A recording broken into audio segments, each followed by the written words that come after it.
few months ago, I saw a trailer for The Black Phone, a film about a boy who is kidnapped and has to escape with help from a broken telephone haunted by his abductor's past victims.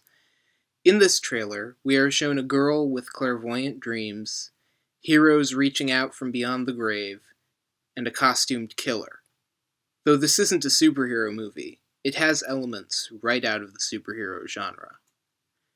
This is far from the only film to walk the line between horror and superhero fiction.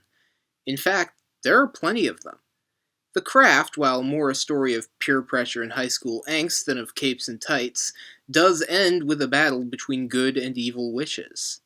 We've seen that recently. The Sixth Sense is about a boy who can talk to ghosts, and by the end of the film, he's already used that ability to help solve a crime. The three big slasher franchises each feature immortal, superhuman killers that would fit very well into any hero's rogues gallery. But Nightmare 3 and Friday Part 7 are straight-up superhero movies. Friday Part 7 has a telekinetic protagonist, and Nightmare 3 literally has a group of colorful teenagers called the Dream Warriors who fight Freddy in their dreams with unique powers. That's not even mentioning superhero movies disguised as horror, or horror movies that parody superhero fiction. And, of course, we can't forget the work of Stephen King and adaptations thereof.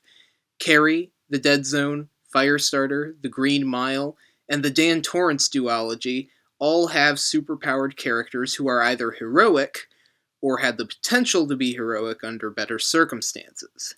Dr. Sleep, in particular, surrounds a battle between superpowered good guys and bad guys, and the film's final showdown is like something straight out of a comic book. There are also plenty of superhero movies that take place in horrific worlds. Hellboy, Blade, Constantine, Spawn, The Crow, and The New Mutants are all definitely superhero films, but they also undeniably fall neatly into the horror genre. They're also all based on comic books that consistently balance superheroics and scares. And when you think about comics, it makes sense why so many horror movies seem influenced by them, since comics have taken influence from horror since the beginning. Horror cinema had its golden age with characters like Frankenstein's monster, Dracula, the Wolfman, the Invisible Man, etc. All these characters have powers and abilities that make them dangerous to regular humans. Then DC brings us Batman, while Marvel brings us characters like the Invisible Woman and the Hulk, who Stan Lee even said was inspired by Frankenstein and Dr. Jekyll and Mr. Hyde. Hell, Dracula has shown up in Marvel Comics quite a few times. We've talked throughout the semester about how horror takes what is familiar and perverts it into something disturbing.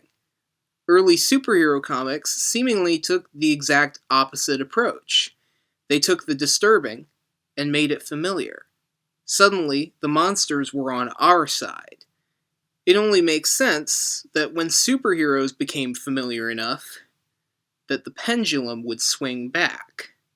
At the end of 2020's The Invisible Man, the protagonist, Cecilia, kills her abuser using the same invisibility suit he had been using to torment her the entire movie.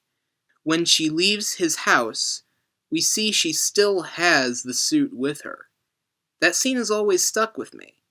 I've always wondered, what's she going to do with that suit now? In every superhero movie, there's an opportunity to tell a horror story. And in every horror movie, there's an opportunity to tell a superhero story.